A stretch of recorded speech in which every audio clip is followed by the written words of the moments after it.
Hello guys, welcome back to back my YouTube channel. दोस्तों, जैसा कि आपको बताए थे कि अब हम यूपी टेट के जितने भी प्रीवियस ईयर क्वेश्चन हैं जो कि परीक्षाओं में बने हैं, जब से यूपी टेट हो रहे हैं सभी साल के सभी प्रश्नों को, चाहे वो मैथ का हो, चाहे ईवीएस का हो, चाहे बाल विकास का हो, चाहे हिंदी का हो, कोई भी एनीवन कोई भी सब्जेक्ट का हो, सभी क्वेश्चन को हम बारीकी से अध्ययन करेंगे और देखेंगे कि कैसे कैसे क्वेश्चन का लेवल होता है, कैसे कैसे क्वेश्चन पूछा गया है पिछले विगत परीक्षाओं में, और अब पहले की अपेक्षा अब कैसा उसमें एक्सचेंज किया गया है, बदलाव हुआ है।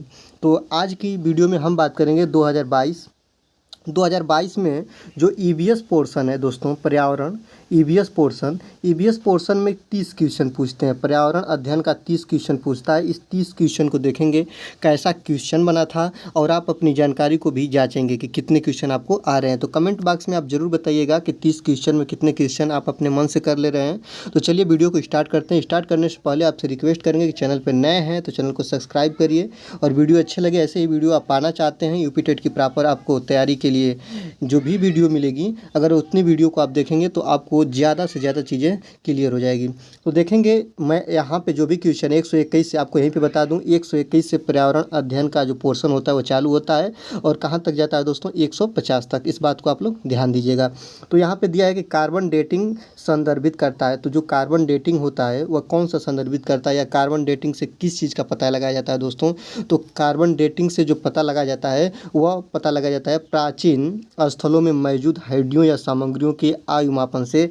एज मापन में इसका प्रयोग किया जाता है कार्बन डेटिंग का। ये भी बात आप याद रखिएगा। चट्टानों का एज हो या हड्डियों से पता लगाया जाता है कि कितने साल पुरानी ये हड्डियाँ हैं, या चट्टानों का पता लगाया जाता है कि यह कितना साल पुराना चट्टान है। इस बात को आप लोग ध्यान दीजिएगा। प्राचीन स्थल जैसे पत्थर हो गए या पहाड़ हो गए, इस चीज़ों का पता लगाया जाता है। वहाँ पे हड्डियाँ है तो हड्डियों से कार्बन डेटिंग के माध्यम से पता लगाया जाता है कि कितने साल पुरानी ये हड्डियाँ है। तो कार्बन डेटिंग किससे संबंधित है? तो प्राचीन स्थलों में मौजूद हड्डियों एवं सामग्रियों के एज मापन से है दोस्तों। इस बात को ध्यान रखिएगा। अगला देखते हैं 122 नंबर क्वेश्चन, मतलब दूसरा क्वेश्चन है, संविधान सभा ने कब राष्ट्रीय गान को अपनाया था? तो संविधान सभा ने कब राष्ट्रीय गान को अपनाया था? तो आपको बता दूं, जो 26 जनवरी 1950 को आपने देखते हैं, 26 जनवरी 1950 जो आप लोग इसको देखते हैं, तो इससे 2 दिन पहले इसी दिन आपका संविधान दिवस के रूप में मनाया जाता है। संविधान को लागू कर लिया गया था। इस बात को आप लोग ध्यान दीजिएगा। तो ये इसी दिन आपका भारत जो है आज़ाद तो 15 अगस्त 1947 को हुआ था, लेकिन इसी दिन आप भारत क्या हुआ, गणतंत्र बना, और 15 अगस्त को क्या हुआ, भारत स्वतंत्र। तो 15 अगस्त को स्वतंत्रता दिवस मनाई जाती है, और 26 जनवरी को क्या मनाया जाता है दोस्तों, गणतंत्र दिवस मनाया जाता है। तो संविधान सभा ने कब राष्ट्रीय गान को अपनाया? तो आपको बता दूं दोस्तों, इस बात को ध्यान रखिएगा। संविधान सभा ने राष्ट्रीय गान को 24 जनवरी 1950 को अपनाया, 2 दिन पहले। इस बात को ये याद रखिएगा। राष्ट्रीय गान क्या है? जन गण मन अधिनायक जय है। और यहाँ पे आप लोग इस बात और ध्यान दीजिएगा, इसको गाने में कितना समय लगता है? तो 52 सेकंड का समय अवधि लगती है। इस बात को ध्यान रखिएगा, 52 सेकंड। अगला देखते हैं दोस्तों, बायोमैग्निफिकेशन क्या है? बायोमैग्निफिकेशन क्या है, इस बात को आप लोग बताएंगे।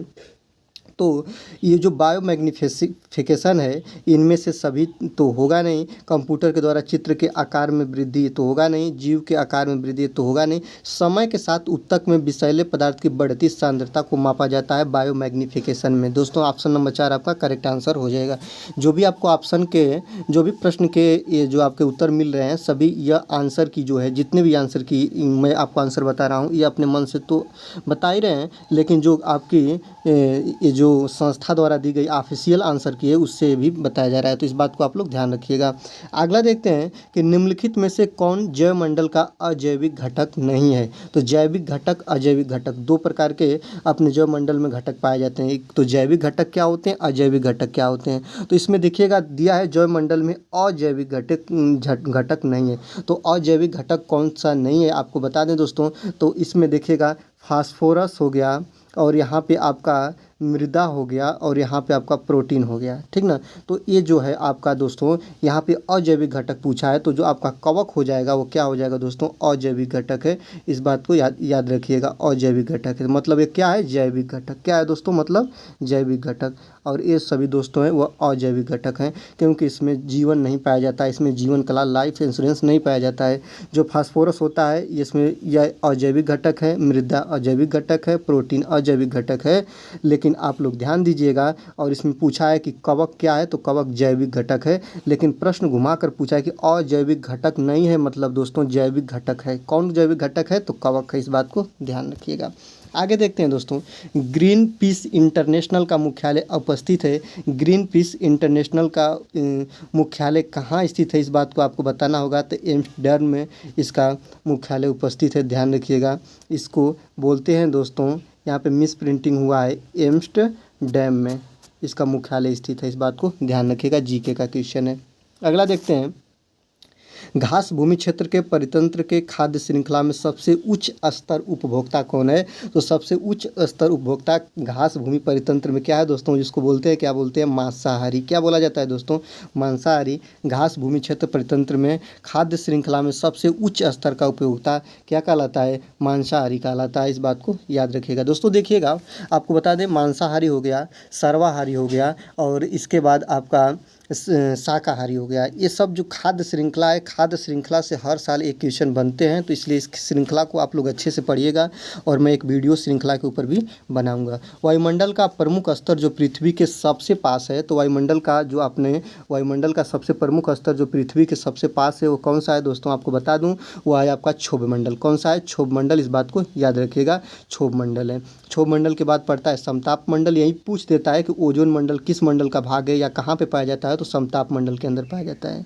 समताप मंडल के अंदर जहाज़ें उड़ती हैं, इस बात को याद रखिएगा। बादल बनना, ये सब चीज़ें क्षोभ मंडल के अंदर होता है, इस बात को ध्यान रखिएगा। तरंगे कहाँ पे चलती है, आयन मंडल के अंदर चलती है, इस बात को ध्यान रखिएगा मेरे दोस्तों। आगे देखते हैं, भारतीय संसद द्वारा जैव विविधता अधिनियम पारित किया गया था। तो भारतीय संसद द्वारा जैव विविधता अधिनियम कब पारित किया गया था, 11 दिसंबर 2002 को। ऑप्शन नंबर ये आपका सही हो जाएगा कि भारतीय संसद द्वारा जैव विविधता अधिनियम 11 दिसंबर 2002 को पारित किया गया था। आगे देखते हैं, निम्नलिखित में से कौन सी कृषि करने की प्रक्रिया पर्यावरण संरक्षण में सहायक होती है, तो कौन सी ऐसी प्रक्रिया है जो कृषि करने की प्रक्रिया है जो पर्यावरण संरक्षण में सहायक होती है, मतलब पर्यावरण, कौन सी ऐसी प्रक्रिया है जो कृषि तो की जाती है उसके माध्यम से, लेकिन पर्यावरण संरक्षण में हमें सहायता प्रदान करती है, जो पर्यावरण को भी लाभ पहुँचाती है, इस बात को ध्यान रखिएगा।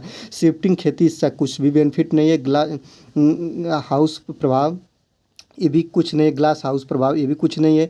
अधिक उपज किस्म वाली खेती, इससे भी कोई प्रकार की नहीं होता है जिससे पर्यावरण में संरक्षण मिले। दोस्तों सभी खेती के प्रकार तो हैं, लेकिन कौन सी खेती ऐसे कराई जाए जिससे हमें पर्यावरण में इसका संरक्षण मिले, तो पर्यावरण में संरक्षण मिलता है दोस्तों जैविक खेती से। किससे होता है दोस्तों, जैविक खेती से। जैविक खेती में खेती का मतलब होता है दोस्तों, इसमें कीटनाशक खादों का कम से कम प्रयोग किया जाए, और ये जो हमारे पर्यावरण के लिए होती है, क्या होती है दोस्तों, बेनिफिट होती है, लाभदायक होती है, इस बात को आप लोग ध्यान रखेंगे। और अगला क्वेश्चन देखेंगे, यहीं पे अम्लीय वर्षा संबंधित है दोस्तों। एसिड रेन क्या होता है, अम्लीय वर्षा के बारे में, जो आप लोग काफ़ी नीचे की एनसीईआरटी पैटर्न की बुकों में पढ़े होंगे कि अम्लीय वर्षा किससे उपस्थित होती है, तो सल्फ्यूरिक एसिड। दोस्तों यहाँ पे ऑप्शन नंबर 3 आप देखेंगे, करेक्ट आंसर हो जाएगा। जब वर्षा के अंदर अम्लीय अक्षमता पाई जाए, जैसे कि एसिड, सल्फ्यूरिक एसिड की मात्रा पाई जाए, H2SO4 की मात्रा पाई जाए, तो उसको अम्लीय वर्षा कहते हैं, इस बात को ध्यान रखिएगा। इस बात को आप लोग जानकारी के लिए याद रखिएगा। अम्लीय वर्षा क्या होता है, तो जब वर्षा में या वर्षा के जल में H2SO4 की मात्रा अधिक हो, सल्फ्यूरिक एसिड पाया जाए, तो उसे हम लोग बोलते हैं दोस्तों अम्लीय वर्षा। आगे देखिएगा, WWF से क्या आशय है दोस्तों, WWF से क्या आशय है, इस बात को याद रखिएगा। WWF का फुल फॉर्म पूछा है, मतलब कि इससे आशय क्या है, तो वर्ल्ड वाइल्ड लाइफ फाउंड। यहाँ पे आप लोग देखिएगा, ऑप्शन नंबर 2 आपका करेक्ट आंसर हो जाएगा। W का मतलब वर्ल्ड, और इसका मतलब वाइल्ड लाइफ होगा, और F का मतलब क्या होगा दोस्तों, फंड होगा, इस बात को ध्यान रखिएगा।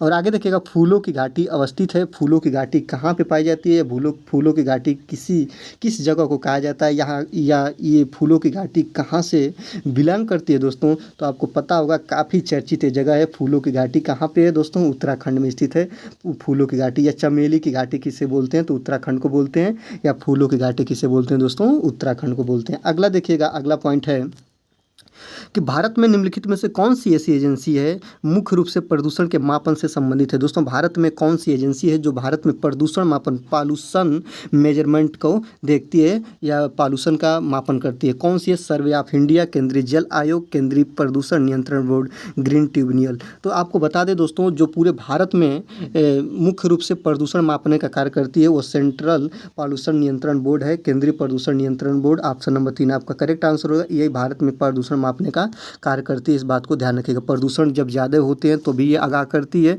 इस बात को ध्यान रखिए। कैसे कम किया जाए या मेजरमेंट करने का काम केंद्रीय प्रदूषण नियंत्रण बोर्ड करती है, जिसका मुख्यालय या कार्यालय दिल्ली में है दोस्तों, इस बात को ध्यान रखिएगा। आगे देखते हैं, कोटोपाक्सी एक जागृत ज्वालामुखी है जो अवस्थित है। जागृत का मतलब दोस्तों यह जीवित है, अभी भी कभी भी इसमें ज्वालामुखी का विस्फोट हो सकता है। तो यह कहाँ पे उपस्थित है, इस बात को ध्यान रखिएगा, एंडीज में। कहाँ पे है दोस्तों, एंडीज में। या ऑप्शन नंबर 2 आपका करेक्ट आंसर हो जाएगा, जागृत ज्वालामुखी एंडीज में है, इस बात को ध्यान रखिएगा। आगे देखेंगे, तिब्बत की सांगपो नदी भारत में जानी जाती है। जो तिब्बत में सांगपो नदी के नाम से जानी जाती है उसे भारत में क्या बोलते हैं दोस्तों, इसी को भारत में ब्रह्मपुत्रा बोला जाता है। क्या बोला जाता है दोस्तों, ब्रह्मपुत्रा। ब्रह्मपुत्रा को भारत में ब्रह्मपुत्रा नदी को तिब्बत में सांगम्पो नदी के नाम से जाना जाता है, या सांगम्पो नदी को भारत में ब्रह्मपुत्रा के नाम से जाना जाता है, ये बात ध्यान रखिएगा। आगे देखेंगे दोस्तों, निम्न में से कहाँ आर्सेनिक द्वारा जल प्रदूषण सर्वाधिक होता है। तो आर्सेनिक के द्वारा सबसे ज़्यादा जल प्रदूषण पश्चिम बंगाल में होता है दोस्तों। आर्सेनिक की मात्रा सबसे ज़्यादा पश्चिम बंगाल में पाई जाती है।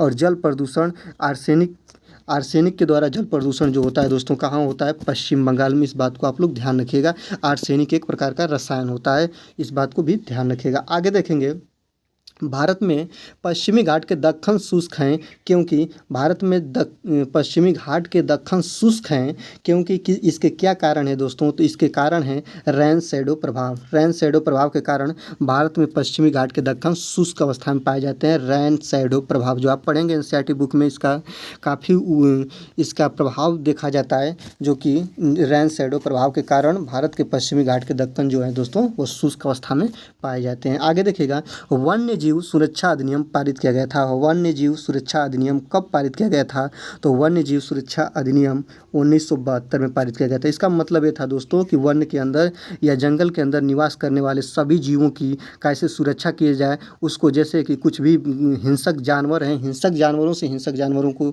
जैसे हिंसक जानवर हैं वह जंगली जानवर को जैसे मार डालते हैं, तो कुछ जानवरों को बचाया जाए, विलुप्ति से इनको बचाया जाए, विलुप्त ना हो। या कैसे जो शिकारी हैं जैसे हाथी को उनके दांत के लिए, जैसे कुछ हिरन हैं उनके खाल के लिए, शेरों को उनको खाल के लिए मार देते हैं, तो इनको कैसे बचाया जाए, इसलिए वन्य सुरक्षा अधिनियम पारित किया गया जो 1972 में, जिसमें शिकारी द्वारा किसी भी जानवरों को बचाना इनकी मुख्य उपयोगिता थी, इस बात को ध्यान रखिएगा। आगे देखेंगे, वायुमंडल की ऊपरी सीमा पर प्रति इकाई क्षेत्र में प्राप्त होने वाली सौर विकिरण कहलाती है। तो वायुमंडल की ऊपरी सीमा पर प्रति इकाई क्षेत्र में प्राप्त होने वाली सौर विकिरण क्या कहलाती है दोस्तों, तो इसी को बोलते हैं दोस्तों, क्या बोलते हैं, सूर्य ताप बोलते हैं। इस बात को याद रखिएगा, सूर्य ताप बोलते हैं, जो कि वायुमंडल की ऊपरी सीमा पे प्रति एक इकाई क्षेत्र में प्राप्त होने वाली जो सौर की विकिरण ऊर्जा होती है उसी को क्या बोला जाता है, सूर्य ताप बोला जाता है। इस बात को याद रखिएगा। सूर्य की प्रकाश किरणें हमारे पृथ्वी पर विकिरण के माध्यम से आती हैं, कितना समय लेती हैं दोस्तों, 500 सेकंड लेती हैं, इस बात को ध्यान रखिएगा।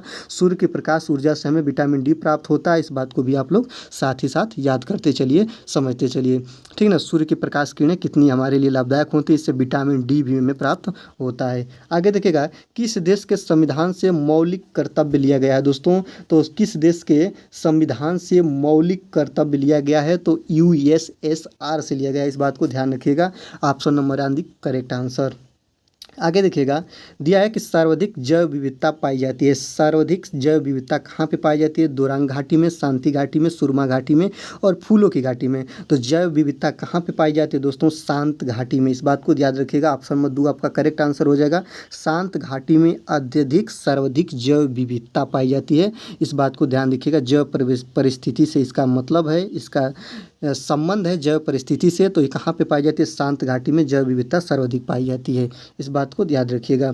अगला देखेंगे, एलपीजी के संदर्भ में क्या असत्य है। एलपीजी लिक्विड पेट्रोलियम गैस जो होती है, एलपीजी जो घरों में इसका हम भोजन बनाने के लिए गैस सिलेंडरों में भरकर इसका उपयोग करते हैं, तो एलपीजी के संदर्भ में क्या असत्य है, इस बात को ध्यान रखिएगा कि क्या असत्य है।